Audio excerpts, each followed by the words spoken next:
সবকিছুর জন্য আলহামদুলিল্লাহ আজকে আমি অনেক বেশি খুশি। কেন খুশি সেটা তোমরা জানতে পারবে একটু পরেই। তো প্রাইভেট পড়া শেষ করে এখন চলে যাচ্ছি দোকানে।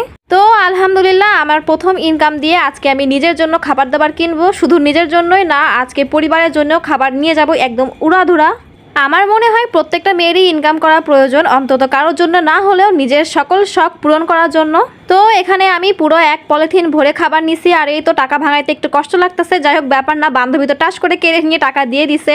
আর এখন এই চিপসগুলো এখন আমরা খাবো, চিপস আর জুস, আর গল্প করব, আড্ডা দিব। সকাল সকাল বলতে গেলে বাইরে থেকে খাওয়া দাওয়া করলাম, মানে এই চিপস খেয়ে হয়ে গেল আমাদের ব্রেকফাস্ট। তো আমি খাওয়া দাওয়া শেষ করে চলে আসলাম আমাদের বাসার কাছের একটা দোকানে, এখান থেকে আরও কিছু খাবার দাবার নিব। তো তারপরে এখান থেকে একটু কিছু খাবার দাবার কিনে নিলাম একদম উড়াধুরা। তারপরে বাসায় চলে আসলাম, আর এসে দেখি আমার আম্মুর সব শখের গাছের মধ্যে এই বিল্লুটা আরামসে একদম শুয়ে আছে।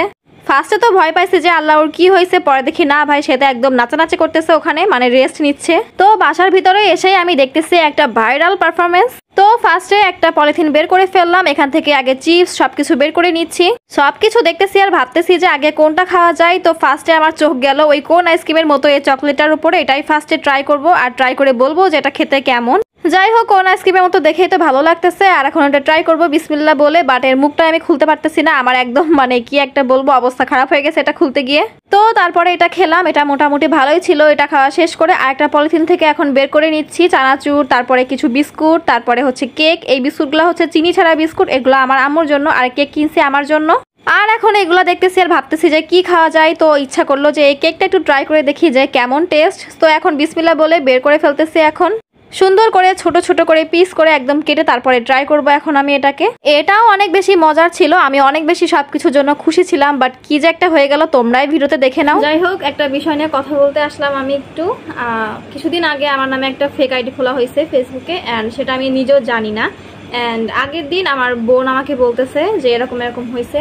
দেন আমি সেটা দেখছি অ্যান্ড বুঝতে পারছি, এবং সেটা আমার ছবি দিয়েই খোলা হয়েছে, আমি দেখছি সেটা। অ্যান্ড সে আমি তুরানি হয়ে সে আরেকজনের সাথে কথাও বলছে, অ্যান্ড সে আমার বোনকে বলছে যে এরকম এরকম কথা বলছে তোমার বোন। দেন ফাইনালি ও আমাকে জানাইছে জিনিসটা, পরে আমি বুঝতে পারছি যে এটা একটা ফেক আইডি। তো সবাইকে একটা জিনিস সতর্ক করার জন্য আমি আসলাম, সেটা হচ্ছে যে ফেক আইডি অনেক হবে, ঠিক আছে, আমার নামে। সো এটা নিয়ে আমার কোনো প্যারার বিষয় না। তবে কথা হচ্ছে কি, যদি আমার হয়ে যে মানে কেউ বলে টাকা চাই বা কোনো মানে অসভ্য বার্তা কোনো কথা বলে, সেই জন্য কিন্তু আমি দায়ী হব না, ঠিক আছে। আমি সবাইকে অ্যাটলিস্ট ক্লিয়ার করার জন্যই আসছি যে এই আইডিটা আমি তোমাদের দেখাই দিই। মানে যদিও আমার ছবি দিয়ে করা ছিল, বাট সে কালকে রাত্রে তার প্রোফাইলটা চেঞ্জ করে ফেলছে। এই যে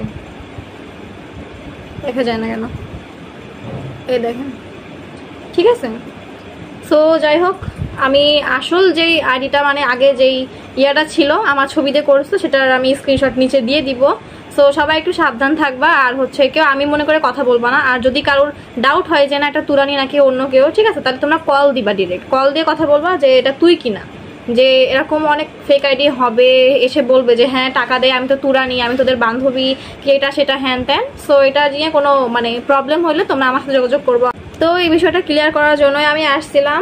অ্যান্ড সবাই একটু সাবধানে থাকবা। আর ফেক আইডি অনেকের হয়, তারপরে এটা এর বিষয় না, তবে অনেকের মতলব তো খারাপও হতে পারে, ঠিক আছে। আমি নিজেও একটা আইডির মাধ্যমে তার সাথে কথা বলছি, ওই ফেক আইডিটা, অ্যান্ড সে তুরানি হিসেবেই কথা বলছে আমার সাথে। মানে তুরানির সাথে কথা বলতেছে, নকল তুরানি। সিরিয়াসলি বিষয়টা অনেক জোশ ছিল। যাই হোক এটুকুই বলতে আসছিলাম। সবাইকে আল্লাহ হাফেজ।